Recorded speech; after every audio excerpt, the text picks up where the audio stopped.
경제 분야 대정부 질문에서 4차 재난지원금을 두고 당정의 입장이 또다시 엇갈렸습니다. 여당이 코로나 피해 구제를 위한 확장 재정을 촉구하자 홍남기 경제부총리는 재정 건전성에 대한 재정당국의 시각을 존중해달라고 맞섰습니다. 국민의힘 의원들이 거짓말 파문에 휩싸인 김명수 대법원장을 찾아가 사퇴를 요구했습니다. 김 대법원장은 물러날 뜻이 없다고 밝혔고 더불어민주당 의원들은 김 대법원장의 발언에 위헌이나 위법적인 요소가 없다고 감쌌습니다. 여야가 서울과 부산시장 후보 본경선 진출자를 확정했습니다. 민주당은 박영선 전 장관과 우상호 의원이 서울시장 후보를 놓고 경선을 치르게 됐고 국민의힘은 나경원, 오세훈, 오신환, 조은희 후보를 본경선 후보로 확정했습니다. 한 주간 있었던 정치권 이슈를 분석하고 토론해보는 맞짱 토론. 오늘은 헌정 사상 초유의 법관 탄핵과 대법원장의 거짓 해명이라는 이단 악재로 극심한 내용을 걷고 있는 사법부 사태와 갖가지 변수로 예측 불허에 놓인 재보궐선거 흐름에 대해서 짚어봅니다.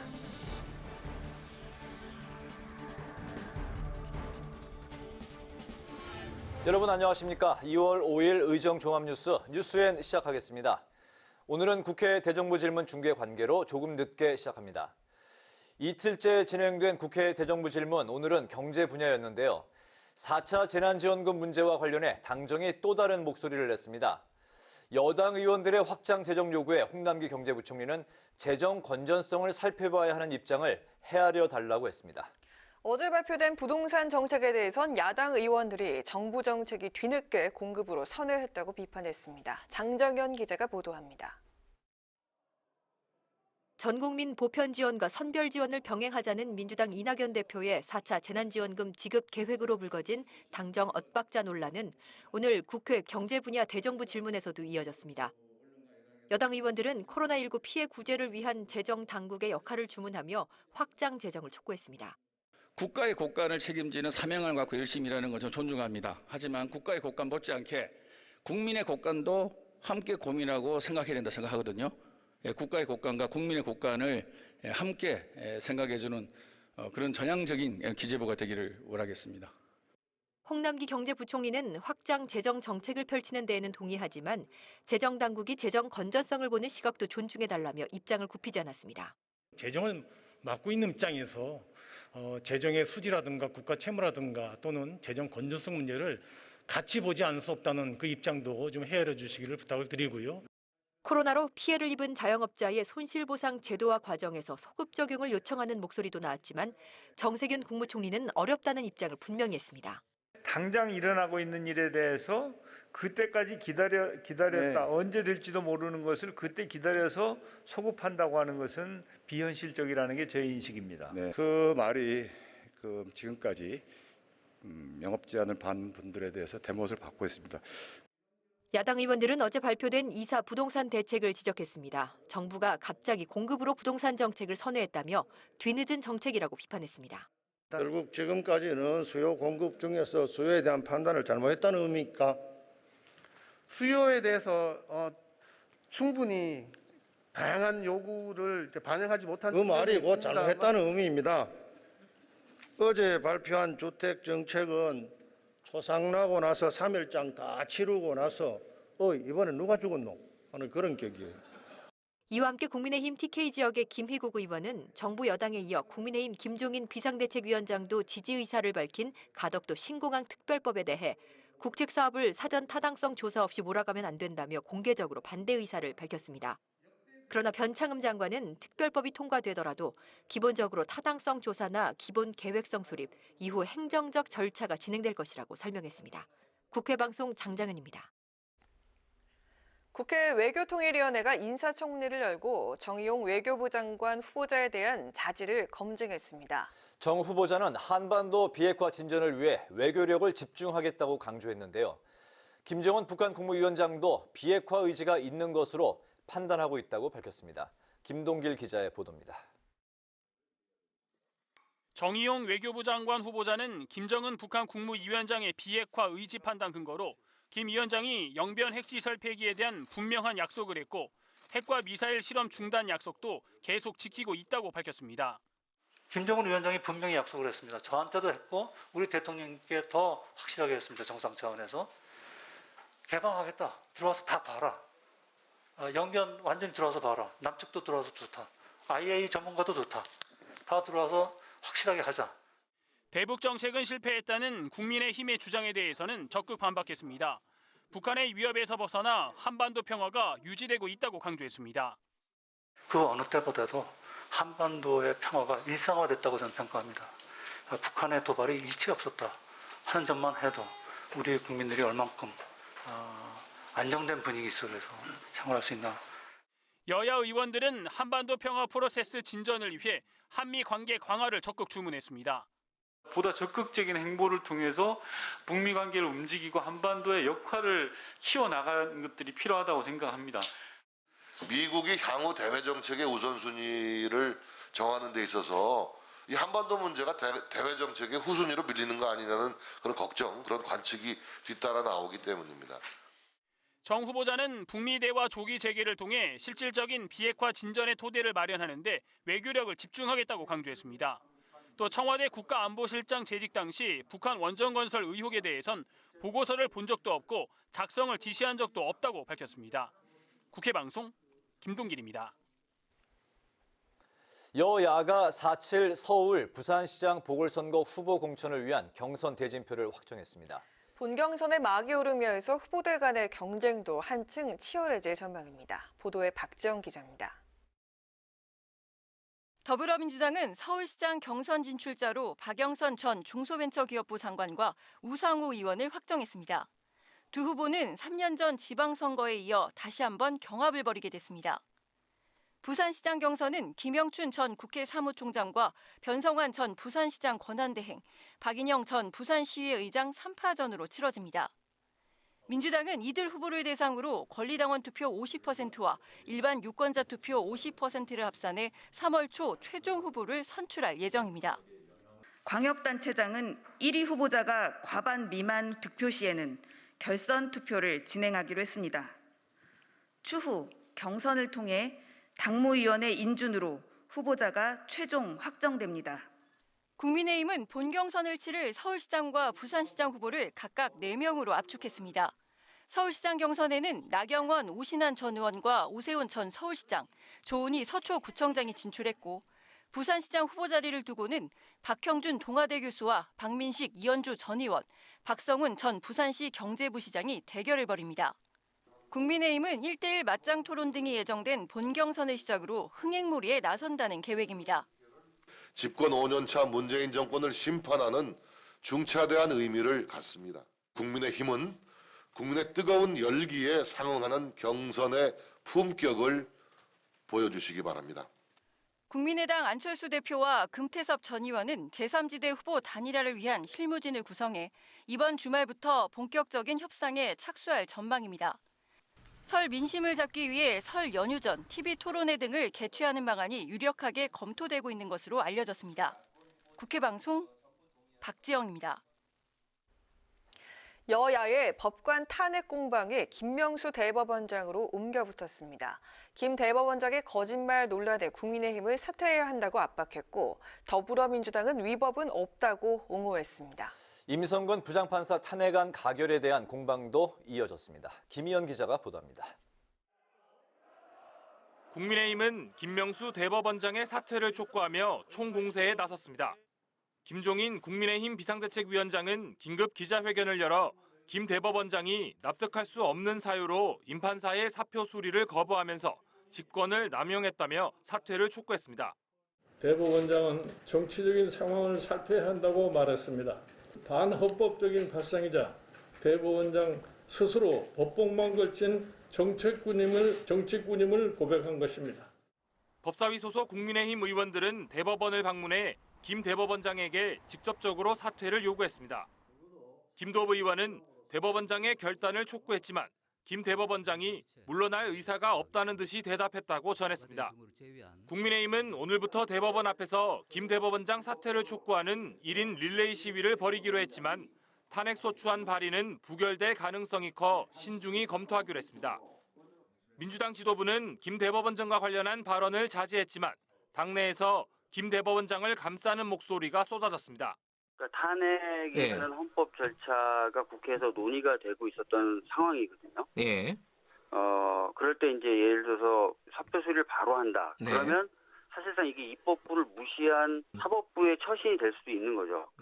전재수 의원은 김 대법원장의 발언에 위헌이나 위법적 요소가 없다고 옹호했고 우상호 서울시장 후보는 대화를 녹음해 공개하는 수준의 부장판사라면 탄핵이 옳다고 비판했습니다. 여야는 임성근 부장판사 탄핵 소추안이 국회에서 통과된 것을 두고도 공방을 계속했습니다.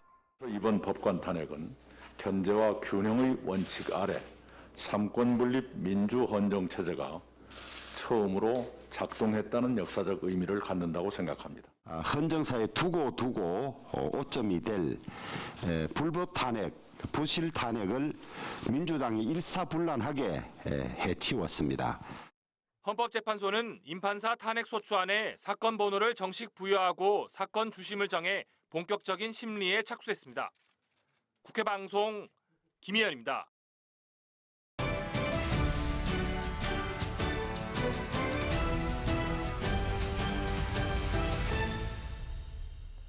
네, 이슈 분석 한도영 기자와 함께합니다. 한 기자, 어서 오십시오. 어서 오세요. 네. 국민의힘 김종인 비대위원장이 북한 원전 건설 논란에 대해서 충격적인 이적 행위다라고 이제 발언을 했는데 여기에 대해서 여러 가지 평가가 나오고 있다고요. 네, 그렇습니다. 크게 둘로 나눌 수 있을 것 같습니다. 하나는 김종인이 급했다. 그리고 또 하나는 이 노림수가 있다입니다. 먼저 김종인이 급했다고 평가하는 쪽에 대해 말씀을 드리면 이 뚜렷한 증거가 나오지 않았다는 데 그 근거를 두는데요. 이 서울시장 선거에 출마한 금태섭 전 의원은 너무 급하게 성격을 규정했다고 비판했습니다. 그리고 여당 쪽에서는 지난 1일 산업부가 이 정부 공식 입장은 아니라고 명기한 이 북한 원전 추진 방안 문건을 공개한 걸 근거 삼아서 모두 다 해명이 됐다. 김 비대위원장이 억지 주장을 폈다. 반격을 가하고 있습니다. 이런 쪽에서는 특히 정치적 스탠스의 대립각이 명확한 경우에 이 김종인의 패착이라고까지 결론 내리고 있습니다. 네, 그건 비판적인 입장인 거고요. 또 그렇다면 김종인의 속내가 있다, 다 계획이 있다 이렇게 해석하는 쪽에서는 구체적으로 어떠한 이야기들이 나오고 있습니까? 네, 가장 지배적인 분석은 이 김종인 비대위원장이 집토끼 잡기, 즉 이 보수층 결집에 나섰다는 겁니다. 김종인 비대위원장은 어제는 이 안철수, 금태섭 모두 한 식구라는 좀 이례적으로 따뜻한 표현을 사용하기도 했는데 중도와의 단일화 방안에 대해서 만족할 만한 합의점을 찾은 상태입니다. 먼저 국민의힘 독자 후보를 선출한 다음에 단일화를 거치는 자신이 그동안 주장해왔던 그대로 지금 된 건데요. 그렇다면 이제 이 김종인 비대위원장의 눈은 다음 단계를 향할 텐데 그러니까 어떻게 하면 3월 초에 있을 안철수 혹은 금태섭과의 단일화 경쟁에서 이 국민의힘 후보를 내세울 수 있을 것이냐 이건데 보수층을 최대한 결집해서 다가올 단일화 승리 가능성을 높이려 한다는 분석이 있는 겁니다. 그제도 자유연대 같은 보수 성향 시민단체들이 당사 앞에서 김 비대위원장의 리더십을 성토하는 기자회견을 갖기도 했습니다만 지금으로서는 이 보수층이 아직 김 비대위원장에게 완전한 지지를 보내고 있지는 않다는 진단이 있는 것도 사실입니다. 이런 상황에서 김 비대위원장의 원전, 나아가서 대북 정책에 대한 전면 공세는 그동안 전통적인 보수 입장과 궤를 맞춘 거라고 볼 수 있겠습니다. 지금은 무소속으로 있는 전 자유한국당 대표 홍준표 의원의 입장을 보면 이 점이 어느 정도 나타나는데요. 홍 의원은 이적 행위 발언에 대해서 토시 하나 틀린 것 없다. 이례적으로 김 비대위원장을 두둔했고요. 어제 대정부 질문에서도 원전 의혹에 대해서 국민의힘 권성도 의원과 무소속 홍준표 의원의 질의 내용은 아주 흡사한 결을 보였습니다. 그리고 국민의힘 관계자는 김 비대위원장이 최근 사석에서 선거 기본은 확고한 지지층이 투표장에 가도록 만드는 일 이런 말을 자주 한다고 전했습니다. 결국은 이 집토끼 지지층 결집을 위해서 이적 행위 발언을 했다 뭐 그런 이야기인데 또 그 TK 발언, TK의 반발을 잠재우기 위해서 발언을 했다는 이야기도 들리던데요. 네, 그렇습니다. 이거는 당내 사정에서 바라본 관점인데요. 김종인 비대위원장이 지난 1일 부산을 방문해서 자신은 이 가덕 신공항 건설을 적극 지지한다고 이런 입장을 밝히지 않았겠습니까? 익명의 국민의힘 비대위원은 이를 두고 이 TK 지역 의원들의 반발이 있었는데 김 비대위원장이 여기에 대한 초점을 외부로 돌리기 위해서 이적 행위라는 발언을 했다고 내다봤습니다. 김 비대위원장의 부산행 이후 이 부산에서의 당 지지율이 다시 상승했다는 이 리얼미터 여론조사 결과가 어제 나왔고요. 실제로 북한 원전 이슈가 부상하면서 이 당 내부의 분열 움직임은 소강 상태가 됐다는 평가도 나옵니다. 그리고 한 가지 분석이 더 있습니다. 김 비대위원장이 이 문제에 대해서 실제로 어느 정도 확신하는 바가 있거나 혹은 파생되는 정치적 이득에 대한 기대감을 갖고 이 문제를 의도적으로 키우고 끌고 가려고 한다는 건데요. 김 비대위원장은 그제 이 산업부 공무원이 삭제한 17개 문서 중에서 하나만 공개됐고 이 국정조사를 통해서 사실을 밝혀야 된다고 공세를 이어갔습니다. 이후 국민의힘과 국민의당은 국정조사 요구서를 실제로 공동 제출했고요. 그리고 여기에 검찰은 어제 이 월성원전 평가에 관여한 의혹을 받는 백운규 전 산업부 장관의 사전 영장을 청구했는데 이런 검찰 움직임과 조사 결과에 따라서 새로운 국면으로 번져나갈 가능성도 있겠습니다. 네, 이러한 김 비대위원장의 입장에 대해서 민주당은 상당히 날선 발언으로 맞대응을 하고 있는 것 같은데요. 네, 그렇습니다. 김태년 원내대표 그리고 이낙연 대표 모두 반격했는데요. 특히 김태년 원내대표 어제 발언을 보면 김종인이 태극기 부대로 변해가는 것 같다. 이제 정치적 소임을 내려놓으라고 좀 강도 높게 비판했습니다. 이어진 국정조사 요구에 대해 말씀드리면 이 국정조사가 본회의 문턱을 넣으려면 이 출석 의원 과반 찬성이 필요해서 이 민주당의 동의가 절대적으로 필요한데요. 민주당은 김종인이 이 해묵은 부품 공작을 하고 있다는 입장이고 국정조사 요구를 전혀 응할 생각이 없는 것으로 전해졌습니다. 그러니까 이적 행위고 국조가 필요한 사건이다. 아니다. 근거 없는 부품 공작이다. 지금 같은 여야 대립 상황은 앞으로도 이어질 가능성이 높고 여기에 따른 정치적 파장은 이 검찰 조사 등과 함께 좀 더 지켜봐야 될 것 같습니다.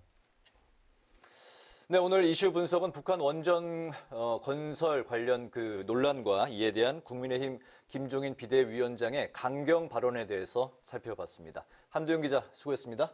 고맙습니다.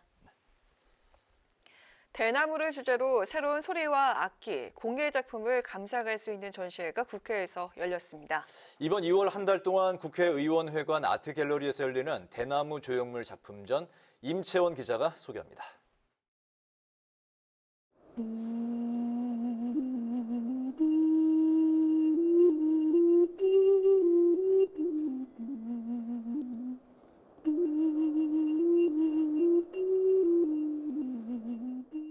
두 손으로 감싼 작은 도자기에서 나오는 소리가 애잔하게 울려 퍼집니다.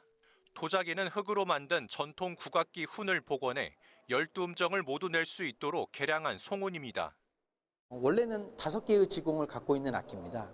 거기다가 제가 이렇게 새롭게 6번째 지공을 찾아서 멜로디를 연주할 수 있는 악기로 제가 새롭게 복원을 하고 개량을 하게 되었습니다. 송경근 작가는 대금을 비롯한 관악기를 연주하는 음악가이자 조명을 이용한 대나무 공예가입니다. 껍질을 벗겨낸 대나무 표면에 뚫어놓은 구멍에서 새어나오는 빛. 대나무가 갖고 있는 강인한 이미지와는 다르게 따뜻하고 화려한 느낌을 줍니다.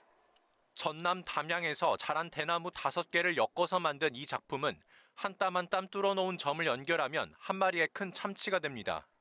바닷속을 헤엄치며 지내는 불가사리와 해마, 물고기를 표현한 바다라는 커다란 작품도 눈에 띕니다. 송 작가에게 물고기는 기대감을 표현하는 작품 소재입니다. 작품 활동을 하면서 굉장히 힘들고 어려웠던 그 과정들을 지나서 맨 마지막에 이렇게 불을 켰을 때 그 기대감을 가지고 항상 에너지를 얻어서 작품을 만들곤 하였는데 그 어떠한 기분을 전해주는 소재가 저는 개인적으로 물고기거든요. 작품을 감상하기 위해 전시장에 설치된 대나무 의자는 딱딱하기보다 대나무의 탄성 때문에 앉아있기 편합니다. 켜다 시리즈로 불리는 조명들은 나무 상자 안에 세로로 쪼갠 대나무의 단면을 넣어 그림자가 한지에 비치도록 했습니다. 우리 국민이 코로나19를 꿋꿋이 이겨내길 바라는 기대와 희망을 담은 이번 작품전은 국회의원회관 1층에서 오는 25일까지 전시됩니다. 국회방송 임천입니다. 더불어민주당이 가짜뉴스와 악성 댓글을 막기 위한 언론개혁 입법을 추진하는 것과 관련해 국민의힘은 언론 재갈 물리기라고 비판했습니다. 민주당 미디어 언론상생 TF 단장을 맡은 노웅래 최고위원은 최고위원회의에서 언론개혁 관련 법안은 가짜뉴스의 폐해를 막기 위한 것이라고 강조하며 2월 임시국회에서 처리될 수 있도록 노력하겠다고 밝혔습니다. 반면 국민의힘 김예령 대변인은 논평을 통해서 가짜뉴스라는 명분으로 표현의 자유를 무력화시키고 언론을 길들이려 한다면서 입법 추진 중단을 촉구했습니다. 국민의힘 주호영 원내대표가 국민의당과의 합당과 관련해서 서울시장 야권 후보 단일화가 마무리되면 이후 자연스럽게 논의가 뒤따를 것으로 전망했습니다. 주 원내대표는 라디오 인터뷰에서 합당을 하려면 여러 절차가 필요한 만큼 선거 전에 합당을 논의하는 것은 적절하지 않다면서 이같이 말했습니다. 이어 야권 단일화 후보로 국민의힘 후보가 당선되는 것이 가장 바람직하지만 그렇지 않더라도 최선을 다해 돕겠다고 밝혔습니다. 국회 환경노동위원회가 오는 22일 주요 산업재해 발생 기업을 대상으로 청문회를 엽니다. 환노위는 오늘 내부 회의를 열고 22일 청문회에서 건설사와 택배사 같은 산재 사망사고 다발 업종의 산업안전 업무를 총괄하는 핵심 관계자를 소환해 재발 방지 방안에 대해서 질의하기로 합의했습니다. 구체적인 대상 기업과 출석 명단은 오는 8일 환노위 전체 회의에 결정될 예정입니다. 국회 도서관은 오늘 대전시립미술관과 문화공유 활성화를 위한 포괄적 업무 협약을 체결했습니다. 두 기관은 미래지향적 과학예술의 전시와 같은 다양한 분야에서 협력하고 예술 콘텐츠와 정보를 공동 활용해 미술 문화 교류를 활성화하기로 했습니다. 두 기관은 이를 위해서 대전시립미술관 소장 작품과 국회 도서관 소장 한국화 작품들을 상호 교류 전시하는 21세기 한국미술 미래를 기획하고 있습니다.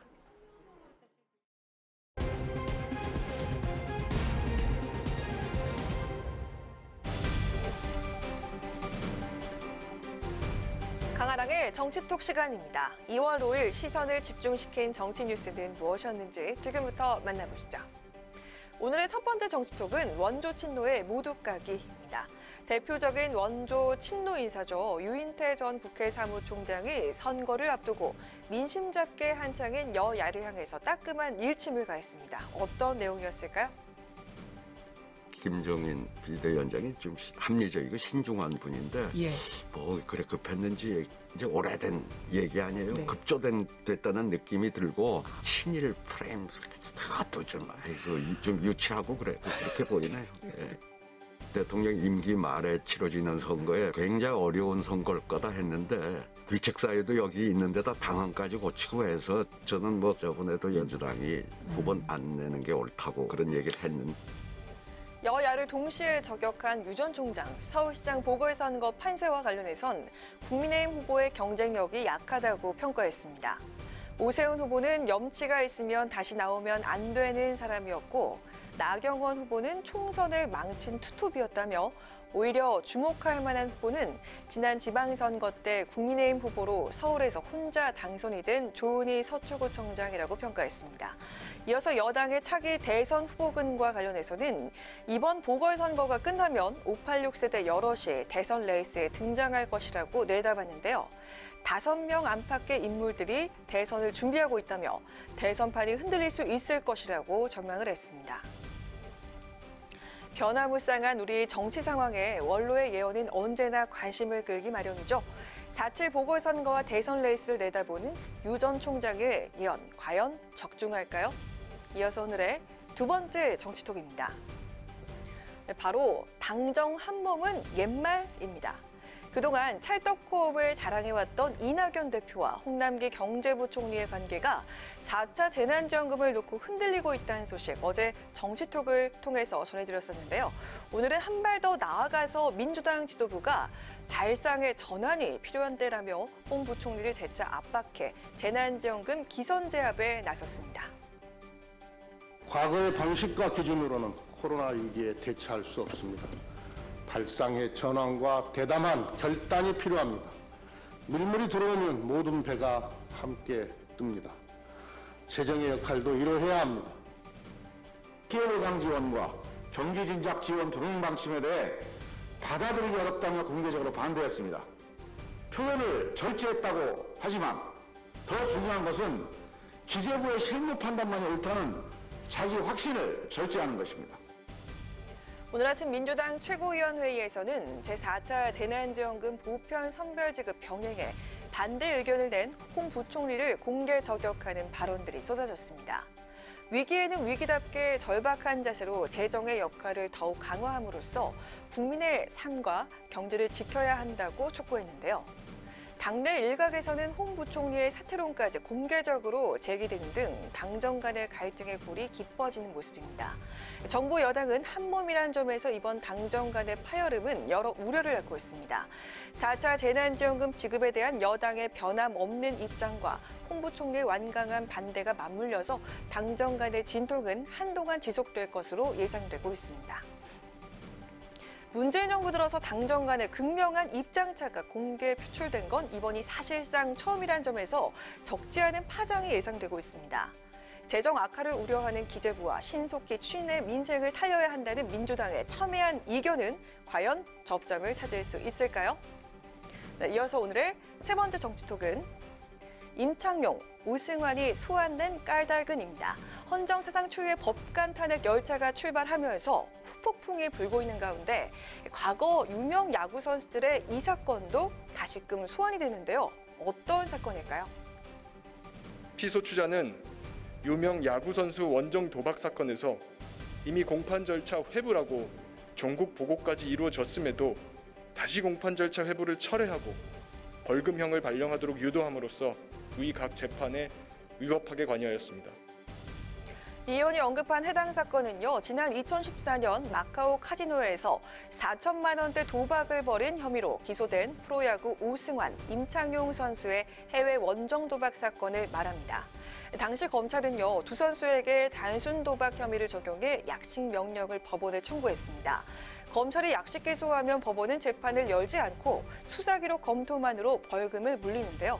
그러나 사건을 넘겨받은 담당 판사는 검찰의 유명인 봐주기 아니냐며 정식 재판에 넘기겠다고 보고했고, 이 보고를 받은 임성근 부장판사는 다른 판사들의 의견을 더 들어보라며 이를 보류시킨 것으로 드러났습니다. 이후 담당 재판부는 두 선수에게 각각 벌금 1,000만 원의 약식 명령을 확정했습니다. 이후 임 부장판사는 두 선수를 정식 재판이 아닌 약식 명령으로 사건을 종결하도록 종용한 혐의 등으로 재판에 넘겨졌지만 지난해 2월 1심에서 무죄를 선고받은 바 있습니다. 법관에 대한 탄핵, 헌정사 처음으로 이뤄진 만큼 그 여진 또한 만만치가 않습니다. 법관 탄핵과 맞물려서 확산되고 있는 논란, 이번 파장은 어디까지 뻗어나갈까요? 이상 지금까지 강아랑의 정치톡이었습니다.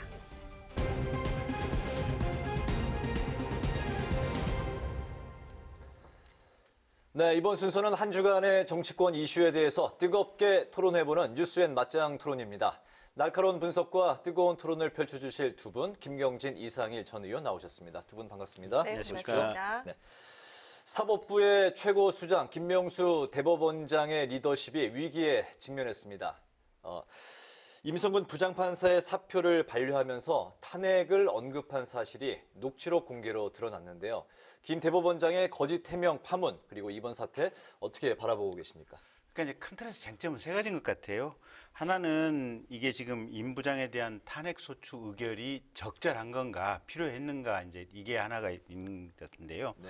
이게 2018년도 당시에 전국 법관 대표자 회의에서도 탄핵 소추의 필요성이 어느 정도 얘기가 됐었고, 네. 그다음에 이제 무죄 판결은 받았지만 무죄 판결에 보면 위헌적 행위라고 하는 부분이 반복적으로 지금 나오고 있거든요. 네, 6번 나왔다고. 예, 네. 이제 그런 상황들을 보면 이게 탄핵 재판이 최종 결론은 어떻게 나올지는 모르겠지만 국회에서 탄핵소추 의결하는 데는 별 문제가 없고 해야 될 일을 한 것 같다라고 이제 저 개인적으로 판단을 하고 있고요. 네.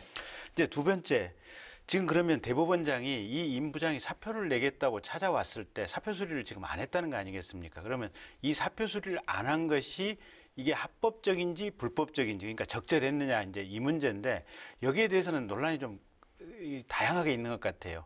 이건 직업 선택의 자유가 있고, 그래서 판사를 그만둘 자유도 있기 때문에 이건 대법원장이 사표 수리를 해줘야 된다. 특히 몸이 아픈 상태이기 때문에 이런 의견이 있는 반면에, 네. 또 재판이 어쨌든 무죄 판결이 1심에서 났지만 재판이 진행 중인 상태도 있고, 또 정기 인사 시즌도 아니고 이렇기 때문에 사표 수리할 의무가 대법원장에 있는 것은 아니다, 이런 반대 의견도 있어서 이 부분은 상당히 좀 논란이 있는 이런 상황들인 것 같고요. 네. 세 번째로 어쨌든 임 부장 판사가 이제 보면 이게 탄핵 소추를 기다려야 되기 때문에 대법원장이 사표 수리를 거부했다고 주장을 했는데 최초에 대법원장은 그런 사실이 없다라고 부인을 했지 않습니까? 네네. 녹취록 나오니까 기억이 잘못됐다고 금방 사과를 했는데 이게 이제 의도적인 거짓말인지 아니면 착각에 의한 것인지 약간의 쟁점은 있지만 결과적으로 지금 대법원장이 국민들에게 거짓말을 한 것으로 비춰질 수밖에 없는 상황은 명백한 것 같거든요. 네. 그래서 대법원장의 어떤 도덕성이라든지 신뢰성 문제가 상당히 좀 약화가 됐고 네. 국민들이 보기에는 법원의 신뢰가 떨어진 것은 사실이다. 이렇게 봐야 될 것 같습니다. 9개월 전에 있었던 이 일에 대한 기억이 좀 흐렸다. 뭐 이렇게 네. 발언을 하고 있는데요. 그거는 저는 명백한 거짓말이라고 생각을 합니다. 왜냐하면 임성근 부장판사에 대한 여당의 탄핵 추진 과정에서 그 기억을 하고 있기 때문에 대법원장이 입도 뻥긋 안 했어요. 그러지 않았겠습니까? 본인이 한 말이 있기 때문에 이야기를 안 한 거죠. 통상 같으면 정말 그런 말을 안 했다면 아무리 임성근 부장판사의 문제가 좀 있다 하더라도 사법부의 독립을 침해하는 행위라고 대법원장이 이야기했을 겁니다. 그래야 맞는 거죠. 그런데 김명수 대법원장은 이미 제가 보기엔 정치판사입니다. 이분이 대법원장이 정치판사예요. 이런 분을 문재인 대통령이 소위 지명해서 대법원장 앉힌 겁니다. 문재인 대통령 책임이 매우 크다. 정치판사 이미 왜 입증이 되는 겁니까? 작년 5월에 임성근 부장판사 만나서 이분이 말한 사실 이제 국민이 다 알고 있지 않습니까?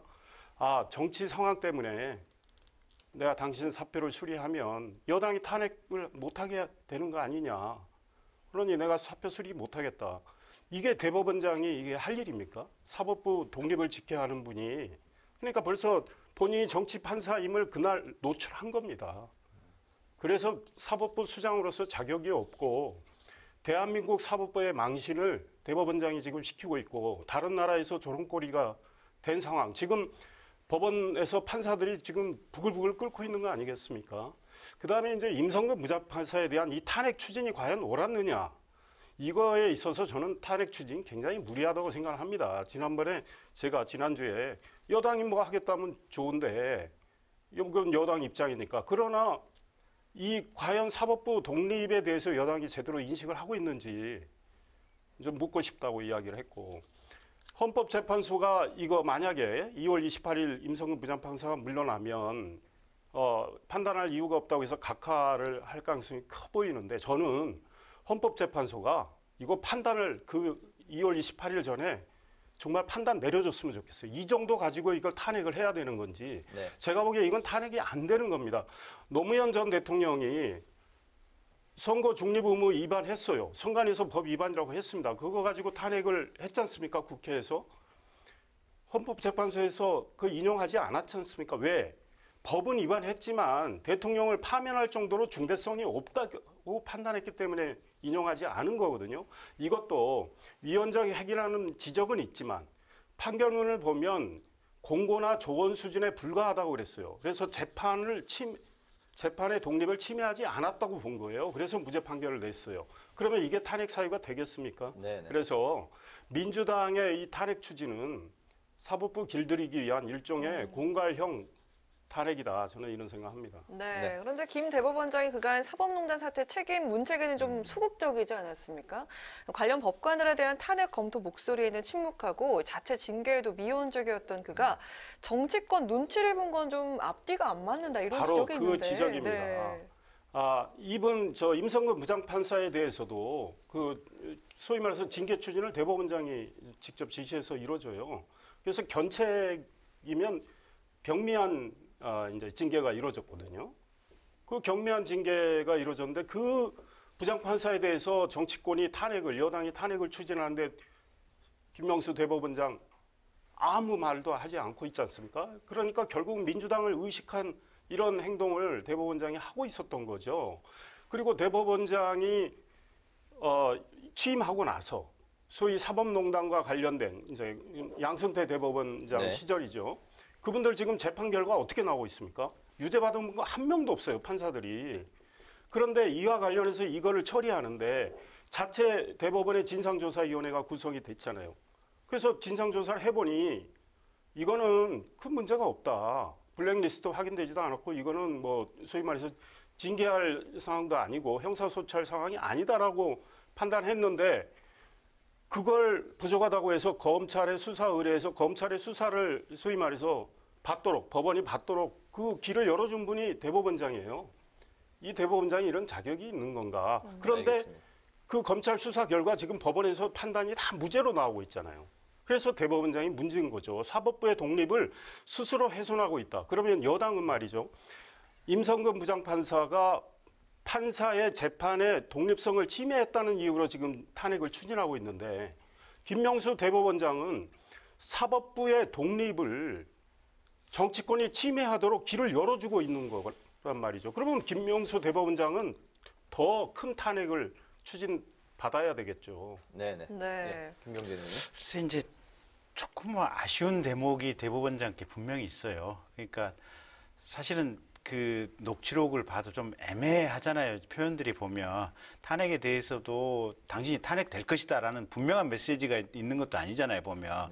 그래서 조금 애매한 대목이 있고 오히려 당신은 1심에서 무죄니까 뭐 이런 이야기가 좀 흐리게 뭐 그런 발언을 한 거는 탄핵은 안 되지 않겠냐라는 또 뭐 결과적으로 탄핵 결정은 헌법재판소에서 안 나지 않겠느냐 그런 뉘앙스로 해석될 수 있는 대목도 있어서 근데 이제 이 상황이 보기에 따라서는 두 분이 이제 개인적인 사적인 친분이 있으니까 어떻게 보면 개인적인 어떤 인간관계에 따른 배려의 연사다 이렇게 볼 수도 있지만 그럼에도 불구하고 대법원장이고 또 문제가 돼서 사표 수리를 안 하고 있던 어떤 고위직 법관이다 보니까 좀 더 분명하게 얘기를 했어야 되는데 그런 부분이 조금 애매한 대목이 하나가 있고 두 번째는 전체적으로 이제 대법원장으로서 개혁을 주도하려고 하면 특히 본인이 검찰에 수사 의뢰를 했을 정도면 사실은 법원에서 징계 절차도 좀 강하게 가고 또 탄핵 여부에 대해서도 아주 분명하게 못을 잡을 이제 선을 끊으려면 끊어야 되거든요. 근데 이것도 아니고 저것도 아니고 대법원장으로서 말씀의 방향성도 없고 이러다 보니까 밖에서 보기에는 당신의 생각은 뭡니까? 이제 이런 비판들이 좀 있는 것 같아요, 보면. 특히 이번에 이제 진실 공방까지 거짓으로 비춰주는 대목이 있으면서 법원 내부가 많이 좀 흔들릴 소리가 좀 있는 것 같아요. 96초간은 이 녹취록이 뭐 좀 편집이 좀 그 이용되는 측면이 있다고 또 한간에는 또 그런 주장도 나오고 있는 것 같은데요. 그 녹취록이 이제 어제 탄핵안 표결이 있던 어제 이제 그 공개가 됐지 않습니까? 그래서 뭐 본질을 흐린다는 이야기가 있는데 거기에 대해서는 어떻게 생각하세요? 글쎄요, 이제 저는 제가 생각할 때 법관들 특히 고위직 법관들 대법관과 그다음에 고등법원 부장판사 이 고위직 법관 사이에 차관급인 거죠. 그런 사이에 대화에 녹음이 있다라고 하는 것은 제일 아쉬운 게 대한민국 사회 신뢰라고 하는 것은 완전히 없어졌구나라는 이제 생각이 들었고요.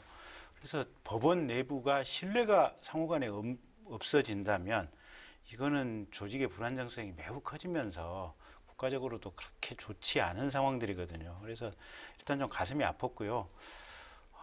뭐랄까 이제 이런 상황들에 대해서는 우리 사회 전체가 좀 반성을 해야 될 부분이 좀 있는 것 같아요. 그래서 사실 정말 이게 대법원장이 거짓말했다는 것보다도 이게 녹음이 됐다.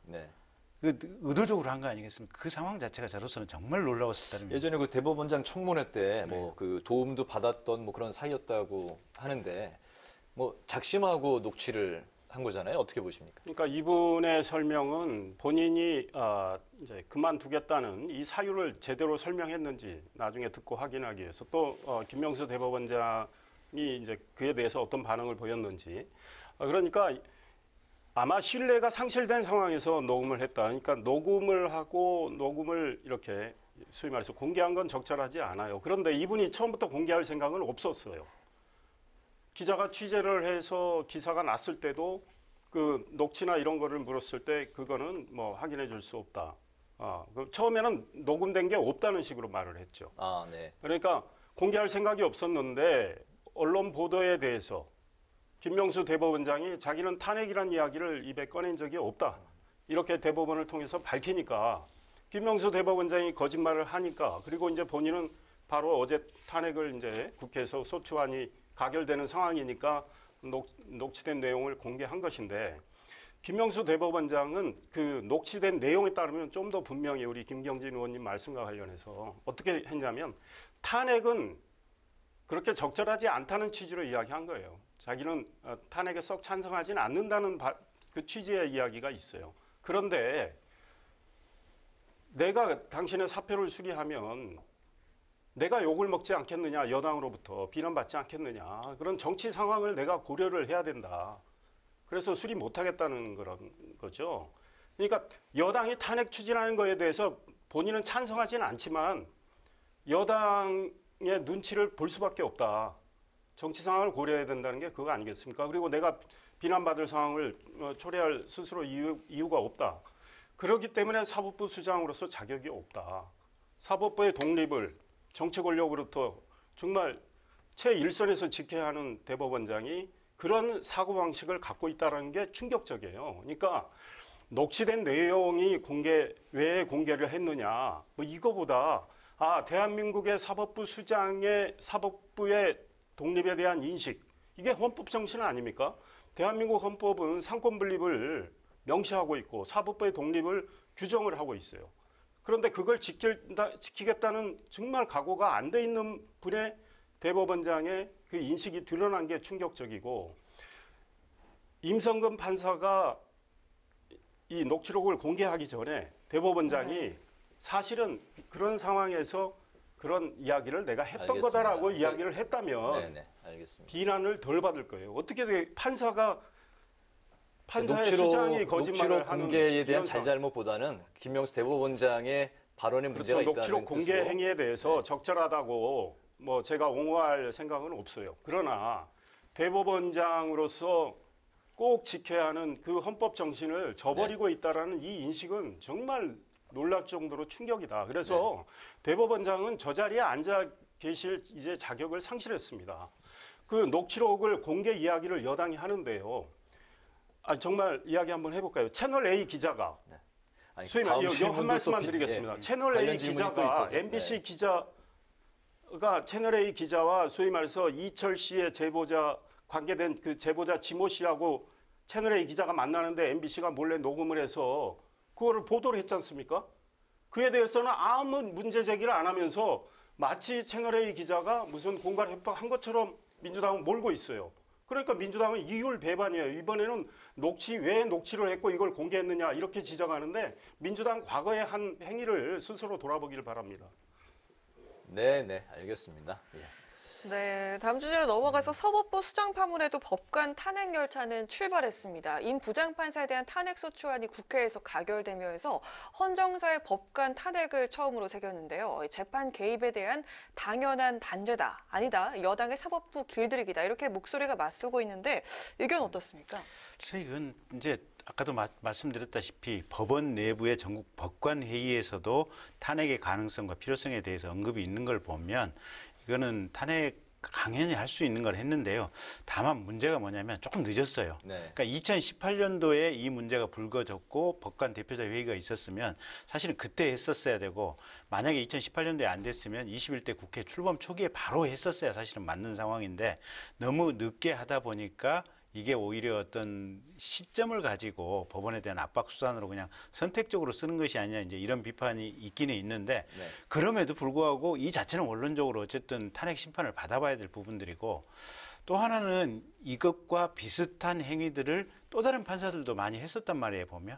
그럼 왜 임성근 판사 한 명에 대해서만 하느냐, 이런 비난이 좀 있을 수 있어서 어쨌든 이 부분은 법원도 이 사건과 관련해서 앞으로 이제 법원 내부의 판사들끼리도 지시 명령하지 말라는 게 지금 이 상황의 본질 아니겠습니까? 그래서 그 점을 분명히 개선할 수 있는 계기가 됐으면 하는 게 제 바람입니다. 헌재는 어떤 판단을 내려야 된다고 생각하십니까?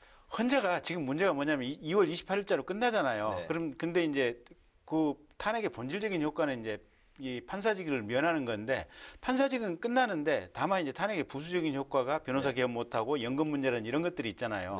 그럼 이 부수적인 효과라든지 또 가장 중요한 헌법 위반의 어떤 이 문제의 논점이 되기 때문에 헌재가 이 부수적인 효과 때문에 재판을 할 것인지 안 할 것인지 사실은 저도 잘 모르겠어요. 그래서 그 결론을 좀 지켜봐야 되겠는데, 어떤 방식으로든지 간에 헌재가 이 행위의 어떤 헌법 위반의 중대성 여부에 대해서 좀 판단을 해서 우리 사회의 가이드라인을 좀 내려줬으면 하는 것이 제 개인적인 바람입니다. 2월 안에 결정을 내려줬으면 말씀하셨죠. 이런 사안에 대해서 헌법재판소가 정말 우리 헌법 원칙, 법과 양심에 따라서 판단해주면 좋겠다. 제가 보기에요, 그런 원칙에 따라 판단한다면 이건 100% 기각입니다. 이 정도 사안 가지고 법관을 탄핵한다. 이거는 사법부 독립을 침해하는 거로 현재 판단하리라고 생각을 합니다. 헌법재판소가 정말 상식과 이성에 의해서 판단을 한다면 저는 네. 그렇게 보고 있습니다. 이미 말씀드렸지만 노무현 전 대통령 경우에도 법 위반했어요. 그러나 파면할 정도의 중대성이 없다고 해서 그 기각한 거 아니겠습니까? 민주당이 이걸 추진하는 거. 이분이 2월 28일 물러나는 거 알면서 추진하는 까닭이 왜 그렇겠습니까? 정치 권력이 사법부, 법관들에 대해서 압박을 계속 가해서 부담으로 작용하게끔 해가지고 각종 살아있는 권력의 범죄 혐의에 대한 지금 재판이 진행 중인 거. 그거를 유리하게, 여당 쪽으로 유리하게 판단을 내리도록 그런 그 심리적 압박을 가하는 이런 행위라고 저는 봅니다. 그래서 여당의 행위야말로 사법부 독립을 침해하는 행위다. 정말 규탄 받아야 된다 이런 생각입니다. 알겠습니다. 상식과 이성을 바탕으로 2월 안에 헌법재판소가 빠른 결정을 내려주길 바란다. 뭐 그렇게 이해를 하겠습니다. 법관 탄핵 이야기는 이쯤에 정리를 하고요. 다음에는 이제 선거 소식으로 넘어가 보겠습니다. 국민의힘이 단일화 경선의 대진표가 이제 완성이 됐는데요. 서울시장 본경선에 나경원, 오세훈, 오신환, 조은희 예비 후보, 그리고 부산시장에는 박민식, 박성훈, 박형준, 이현주 예비 후보가 올랐는데 어떻게 뭐 두 분이 예상하고 뭐 맞아 떨어지는 결과인가요? 대체로 예상 가능한 범주 내에 있지 않았나 싶고요. 지금 조은희 후보나 또 나경원 후보 같은 경우는 이제 여성 가산점 부분도 있고 또 유력한 후보들 아니겠습니까? 네. 그러다 보니까 이제 이렇게 서울시장 후보군은 추려졌던 것 같고 부산 같은 경우는 박성훈 전 부시장 같은 경우는 아마 신인 가산점도 있었고 그래서 이제 비교적 예측 가능한 범위들 또 그다음에 국민들로부터 신뢰를 받을 수 있는 후보군들로 압축이 됐다 이렇게 보여집니다. 네네. 예, 그렇습니다. 이제 국민의힘 경우 서울시장과 이제 부산시장 네 분으로 압축이 됐고 3월 4일까지 서로 이제 경쟁을 하는 거죠. 정책과 비전 제시하고 그 사이에 1대1 토론이 벌어집니다. 그러니까 나경원 대 오세훈, 나경원 대 조은희, 나경원 대 오신환, 또 오세훈 대 조은희 뭐 이런 식으로요. 네. 아마 관심을 꽤 끌고 합동 토론회도 예정돼 있고. 근데 이 경선은 이 동학이 있습니다. 다이내믹스가 있거든요. 그러니까 처음에 열세로 보였던 후보가 어떤 상황을 계기로 선전을 하게 되는. 근데 TV 토론이 그런 계기를 많이 마련하는데 과거 1997년에 신한국당에 구룡이 출마했을 때 대선 후보로 이인재 후보가 TV 토론을 맨 처음에 잘했거든요. 그래서 확 올라갑니다. 그러니까 그런 동학이 있는데 그런 이제 상황이 만약에 전개가 된다면 현재는 양강구도거든요. 서울시장의 경우 이제 나경원, 오세훈 양강구도인데 양강구도가 흔들릴 수도 있어요. 그러나 그건 지켜봐야 되고 일단은 서울시의 앞으로 시민들이 선택을 하게 되는 겁니다. 지금 1차 경선은 어떻게 했냐면 당의 책임당원이 20% 투표를 해서 20%가 반영이 됐고 일반 시민 여론조사가 80%가 반영이 됐어요. 그리고 여성에 대해서는 가산점 20%인데 이제는 여론조사 100%로 합니다. 네. 그런데 가산점은 여성에 10% 줘요. 그래서 조은희 후보는 나 가산점 안 받겠다. 나경원 후보도 포기해라. 그런데 나경원 후보는 이건 제도의 문제지 개인이 왈가왈부할 문제가 아니다 이런 입장인데 조은희 후보는 이제 추격하는 분이기 때문에 그렇게 과감하게 나가는 건데 상당히 흥미진진하게 전개될 것 같고요. 부산은 이제 박형준 후보가 상대적으로 꽤 앞서가는 상황이기 때문에 이게 이제 앞으로 어떻게 바뀔지는 좀 지켜봐야 되겠다는 생각입니다. 네, 아무래도 박영선 서울시장 후보가 심상치가 않은데요. 오늘 한 여론조사 결과에 따르면은 박 예비 후보가요 우상호 의원은 물론이고 어떤 야당 후보와 맞붙어도 앞서는 것으로 나타났습니다. 앞으로 추이 어떻게 지켜보실 건가요? 네. 글쎄요, 아마 이 추이는 상당 정도 갈 것 같아요. 그러니까 이제 기본적으로 앵커 출신으로서 인지도가 가장 높을 수밖에 없잖아요. 그다음에 이제 다선 국회의원을 하는 동안에서도 역시 슈퍼스타 있고, 그다음에 중기부 장관 하면서도 무난하게 잘하셨잖아요, 보면. 그러니까 여러 가지 이 좋은 어떤 득점을 할 수 있는 요인들을 갖고 있는 데다가 최근에 이 수치가 이렇게 늘어난 것은 아마 금태섭 예비 후보를 민주당에서 끌어안아야 되는 것이 아니냐 이런 얘기들이 아마 결정적으로 아마 중도층 표심을 그렇습니다. 잡았다. 그러니까 지금 국민들의 마음이 이런 것 같아요. 보면 아직 국민의힘에 대해서는 신뢰가 완전하게 회복되지는 않은 상황이고 네. 민주당에 대해서는 여전히 어느 정도 기회를 더 주고 싶은데 사실은 너무 이 투쟁성이라든지 싸우려고 하는 성향이 강하다 보니까 여기에 대해서는 그런 점에 있어서 조금 정이 덜 끌리는 측면들이 좀 있었는데 네. 그래서 이번 대통령 신년 기자회견 때도 대통령께서 국민들의 보편적인 상식에 맞는 그런 입장으로 기자회견을 하니까 지지율이 다시 반등이 됐었던 거고 박영선 후보 같은 경우도 우리 금태섭 후보 정도는 우리가 끌어안고 같이 가야 된다라고 얘기를 하니까 중도층에 있는 시민들 입장에서는 민주당에게 한 번 더 기회를 주고 싶다 이런 심리가 있으면서 아마 박영선 후보의 지지가 확 오른 것이 아닌가 저는 그렇게 분석하고 있습니다. 네네. 박영선 후보가 확 올랐다고 생각이 나요. 이 아마 서울 시민들 다 알고 있다고 생각합니다. 부산 시민도 그렇고 왜 서울시장, 부산시장 보궐선거가 왜 열리게 되는지, 왜 1년짜리 시장을 우리가 뽑아야 하는지, 민주당의 소속 단체장의 성추행 범죄 혐의로 이렇게 된 거 아니겠습니까? 그리고 예산은 보궐선거 비용이 838억 원인데 서울시와 부산시가 온전히 부담합니다. 그러니까 두 도시의 시민의 세금으로 지금 치르게 되는 선거, 이거 잊지 않고 저는 투표하실 거로 보고요. 민주당이 그걸 흐리기 위해서 지금 개인전인 것처럼 자꾸 프레임을 짜가고 있어요. 그러나 그거 알고 있다. 박영선 후보가 과거에 어땠습니까? 진심으로 지금 금태섭 후보 껴안자고 하겠습니까? 그러면 금태섭 후보 민주당에서 쫓아낼 때 이거 아닙니다라고 한마디 했어야죠. 그때는 아무 이야기 안 하고 있다가 네. 이제 와서 껴안는다. 그러니까 우상호 후보가 정직한 거예요, 상대적으로. 그거 아니까. 네. 아니 그렇게 껴안을 거면 김종인, 이현주 다 껴안아야 되는 거 아니냐. 그게 정직한 거예요.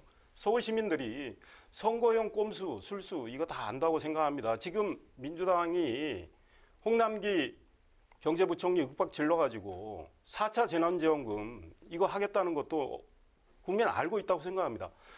4월 7일 보궐선거 전에 4차 재난지원금을 전 국민한테 일단 보편 지원하고 또 어려운 분들한테는 선별 지원해서 양쪽으로 이걸 헬리콥터에서 돈 뿌리듯이 하겠다는 거 아닙니까?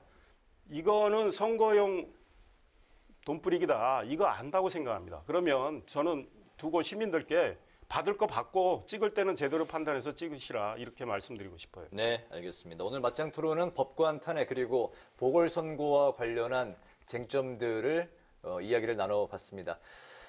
그동안 맞짱 토론을 빛내주셨던 김경진, 이상일 전 의원 오늘 두 분과 함께하는 마지막 시간이었습니다. 예, 정말 감사했고요. 예, 아쉽습니다. 그동안 네. 감사했고요. 오늘 말씀도 마지막까지 잘 들었습니다. 네, 감사합니다. 네, 대단히 고맙습니다. 네. 네, 오늘 초봄처럼 포근한 날씨가 이어졌는데요. 주말인 내일은 오늘보다 기온이 조금 더 올라서 역시 포근한 날씨가 이어질 것으로 보입니다. 일요일에도요, 기온이 크게 오르겠지만 오후부터는 찬바람이 불면서 다시 월요일부터 또 한번 반짝 추위가 찾아오겠습니다. 네, 기온 변화가 워낙 심한 요즘이니까요. 감기에 걸리지 않으시도록 조심하셔야겠습니다. 오늘 뉴스에는 여기까지입니다. 편안한 주말 보내시기 바랍니다. 고맙습니다.